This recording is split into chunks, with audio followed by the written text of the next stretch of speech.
మరి నేను ఎక్కడుండాలి అని అడుగుతుంది జ్యేష్ఠాదేవి. ఆయన ఏం చెప్తాడంటే, ఎవరైతే భార్యాభర్తలు కొట్టుకు చస్తున్నారో అక్కడికి వెళ్ళిపో. కాళ్ళు ఊపుతా ఉంటారు పడుకొని మంచం పైన. అక్కడికి వెళ్ళి నీ ప్లేస్.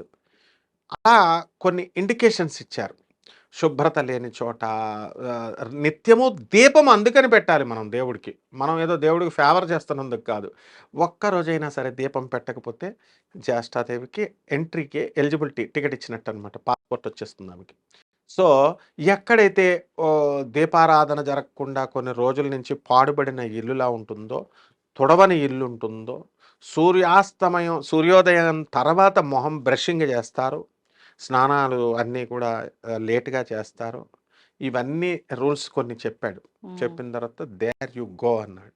అని అనగానే ఆమె తిరిగి అంతా కూడా మంచి మోస్ట్ డిసిప్లిన్డ్‌గా ఉన్నారు అంతా కూడా. విజితా మేడం శిష్యుల్లాగా టోటల్ డిసిప్లిన్‌గా ఉండేసరికి ఎక్కడికెళ్ళాలో అర్థం కాల.